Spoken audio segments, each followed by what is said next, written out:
निसर्गापुढे कोणाचं काही चालत नाही बरं का. पण हातपाय हलवल्याशिवाय आपल्याला पण भाग नाही. राम राम मंडळी, स्वागत आहे तुमचं आपल्या नवीन व्लॉगमध्ये. तुम्हाला तर माहितीच आहे आपण ठिबक करून 1 एकर हळद लावली बघा. पण कापूस आपल्याला पाऊस पडल्यावर लावायचा होता. पण मिरग संपत आला तरी पावसाचा काही पत्ताच नाही. मग जाऊ द्या म्हणलं फेपसी का होईना, साधं का होईना ठिबकच करूत कापसाला पण. कारण आता दांडं जरी ओढली आणि भिजवायचं म्हणलं तर लई रान पाणी पिते आणि लई वेळ लागते बघा. त्याच्यामुळे मग ठिबकच करू म्हणलं एखादं. मग आपल्या सोबत्याला म्हणलं तुम्ही हळदीची ठिबक आथरायला नाही आली तर नाही आली, आता कापसाच तरी आथरू लागा या.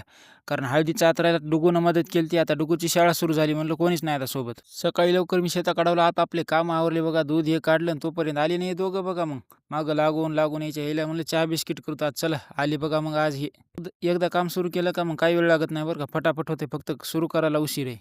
इकडं बघा हे गजू एकदा 2-2 लाईनी ओढायला म्हणाला, परभणला जायला उशीर व्हायला मला, आटप लवकर. इकडं मुंजा तर 100 मीटर रनिंगची प्रॅक्टिसच करायला का काय की पळतच आथरील त्यानं सगळं ठिबक बघा. मग काय आथरीन झालं की म्हणलं तसं चहा केला मस्त लगे दूध होतंच, बिस्किट आणलीच होती नंबर 1 मध्ये. मग काय निघालोत बघा गावाकडे 2 घंट्याचं केलं काम हिने सगळं दिवसाचं एका. घरी येऊन नंबर 1 मध्ये आंघोळ-फिंगोळ केली मस्त लगे म्हणलं देवदर्शन करूत म्हणलं. मंदिरात आलो मारुतीरायाला म्हणलं पाऊस कसं काय आला नाही तर मारुतीराया म्हणला ती गेलं तर धोंडा खायला.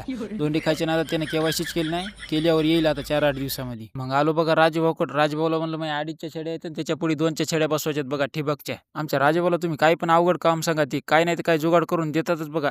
हे घ्या म्हणले, हे मागून 2.5चं तोंड आहे, समोरून 2च्या छड्या लावून टाका म्हणले, काहीच टेन्शन घेऊ नका. ती घेऊन आलो बघा सरळमध्ये. आपण काय केलं माहिती आहे का, हळदीला जे आथरीलं होतं ठिबक का त्याच्या छड्या काढून आणल्यात बघा पुढच्या इकडं. तर आता ती चांगली ठिबक आहे तर ही कॉक बी चांगली आहेत. मग ही फेपसी ठिबक त्याला बसत नाही. मग फेपसीचे कॉक बसून घेतले बघा नंबर 1 मध्ये. आता सोबती तर सकाळी 2 घंटेच होते बघा फक्त आथरू लागायला. मग त्याच्यानंतर मला कॉक जोडायला ह्याला त्याला सगळं करायला चालू करायला दुपारच झाली बघा आता. आता भिजू देऊ चांगले 1-2 दिवस आणि मग लावून काढू बघा सरकी मस्त लगे. दुपारी जेवण केलं आणि आंब्याखाली लोळू लागलो बघा. आंबे तर संपलेत आता, आंब्याची लईच आठवण येऊ लागली. मग काय उश्याला दिसली बघा लिंबोनी. लिंबोनीला होतं बघा एक लिंबू. मग काय केलं बघा लिंबू पाणीच. कसं आहे आपली कामं हे करून सगळं करून आपण ब्लॉग बनवत असतो. त्याच्यामुळे आवडला असेल तर लाईक करा आणि फॉलो केलं नसलं तर फॉलो पण करून घ्या. म्हणजे अशीच मिनी ब्लॉग बघता येतात दुसरी.